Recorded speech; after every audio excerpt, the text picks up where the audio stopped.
नमस्कार दोस्तों, आज के इस वीडियो में पावर प्लांट के ऊपर बात करने वाले हैं कि पावर प्लांट में जो जनरेशन होता है वो 11 केवी पर ही क्यों होता है, 11 केवी से ऊपर क्यों नहीं होता है और 11 केवी से नीचे क्यों नहीं होता है।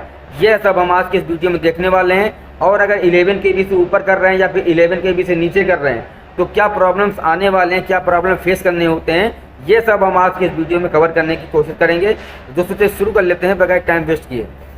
दोस्तों, अगर पावर का जनरेशन 11 केवी में भी होता है, 25 केवी में भी होता है, और अगर कम की बात करें तो पावर का जनरेशन 6.6 केवी पर भी होता है और 9.6 केवी पर भी होता है।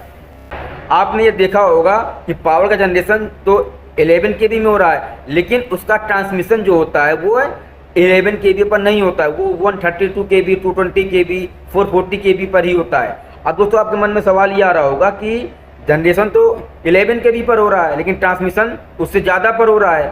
तो जनरेशन के बाद जब 11 केवी हमारा आया तो वहाँ पर बीच में एक ट्रांसफार्मर लगाते हैं जो स्टेप अप ट्रांसफार्मर होता है। इससे वोल्टेज को बढ़ा करके 132 केवी, 33 केवी, 66 केवी या फिर उससे भी वोल्टेज करते हैं। तो यहाँ पर अगर हमको ट्रांसमिशन 132 केवी पर ही करना है तो हम बीच में ट्रांसफार्मर क्यों लगाएं, यहाँ पर हमारा कॉस्ट कम हो जाएगा।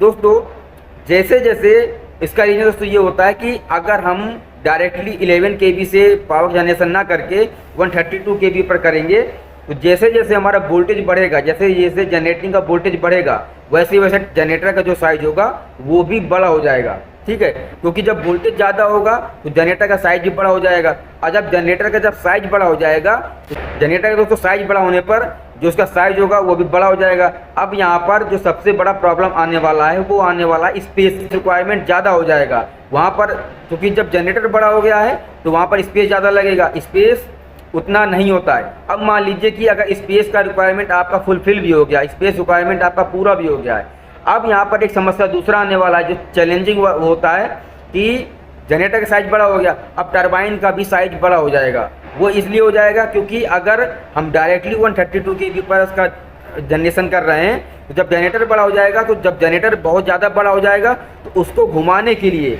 जो टरबाइन होगा वो भी ज़्यादा पावरफुल होगा। उसमें अगर आपका स्टीम से चल रहा है या फिर डीजल से चल रहा है तो बहुत ज़्यादा पावर की ज़रूरत पड़ेगी। अगर स्टीम चल रहा है, स्टीम से अगर पावर जनरेशन हो रहा है, टरबाइन चल रहा है, तो वहाँ पर ज़्यादा हमको वाष्प ज़्यादा फ्लो कराना पड़ेगा, तभी हमारा जो जनरेटर होगा तभी मूवमेंट करेगा, तभी घूमेगा।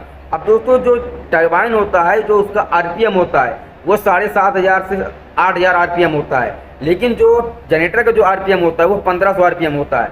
तो दोनों के बीच में, जनरेटर और टरबाइन दोनों के बीच में एक गियर लगा होता है कि जो 7,500 आरपीएम को कम करके 1,500 आरपीएम पर करता है। तो दोस्तों आप ये समझ गए कि अगर जनरेटिंग वोल्टेज हमारा बढ़ेगा तो जनरेटर का भी साइज बड़ा होगा, टरबाइन का भी साइज बड़ा होगा।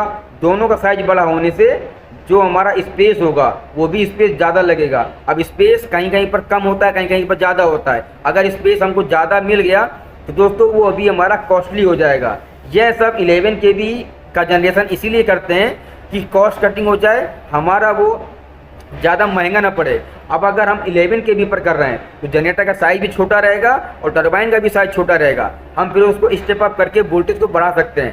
अब दोस्तों यहाँ पर दूसरा क्वेश्चन ये आता है, अगर 11 केवी पर पावर जनरेशन कर रहे हैं तो यहाँ पर टरबाइन का साइज बड़ा हो जाता है, तो क्यों ना ये हम इसको छोटा कर लें, हम कम वोल्टेज का जनरेशन करें। यहाँ पर हम 6.6 केवी या फिर 4.5 केवी पर भी कर सकते हैं, हम क्यों 11 केवी पर करेंगे, ये भी एक क्वेश्चन बनता है। तो दोस्तों यहाँ पर आपने देखा होगा कि अगर वोल्टेज कम हो रहा है तो करंट का मैग्नीट्यूड बढ़ जाता है, क्योंकि आपने पढ़ा भी होगा, आपने देखा भी होगा कि जो अगर वोल्टेज हमारा कम हो रहा है तो करंट हमारा बढ़ जाएगा, और अगर वोल्टेज बढ़ रहा है तो करंट हमारा कम हो जाएगा। तो अगर 11 केवी पर पावर का जनरेशन कर रहे हैं तो वहाँ पर हमारा कम स्क्वायर एमएम का भी वायर हमारा चल जाएगा, उससे हमारा ट्रांसमिशन हो जाएगा, ट्रांसफार्मर तक पावर चला जाएगा। लेकिन अगर हम वोल्टेज को कम कर दे रहे हैं, यानी कि 6.6 केवी पर अगर हम उसको ऑपरेट कर रहे हैं तो यहाँ पर वोल्टेज कम हो जाएगा, वोल्टेज कम होने से करंट भी हमारा बढ़ जाएगा, करंट बढ़ने से वायर का भी साइज बड़ा हो जाएगा, जो कि काफ़ी कॉस्टली होगा, जो इकोनॉमिकल नहीं होगा। तो इसी कॉस्ट कटिंग और कम से कम खर्चे में अधिक से अधिक फ़ायदा हो, इस वजह से भी जनरेटिंग वोल्टेज जो होता है वो 11 केवी पर फिक्स किया जाता है, जो कि मोस्टली 11 केवी पर ही होता है। 6.6 kV या फिर इससे कम kV पर नहीं किया जाता है। 6.6 kV बहुत ही कम ही होता है। अधिकतर आपने देखा होगा कि 11 kV जो मोस्टली होता है, और 11 kV से अगर ज़्यादा हो गया तो 25 kV तक ही करते हैं, लेकिन इससे ऊपर 25 kV से ज़्यादा नहीं करते हैं और 11 kV से कम नहीं करते हैं। तो इसका दोस्तों दोनों का मेन रीज़न यही होता है, अगर 11 kV से ज़्यादा कर रहे हैं तो यहाँ पर जनरेटर का भी साइज बड़ा हो जाएगा, टरबाइन का भी साइज बड़ा हो जाएगा, जो ज़्यादा जगह लेगा, ज़्यादा स्पेस लेगा।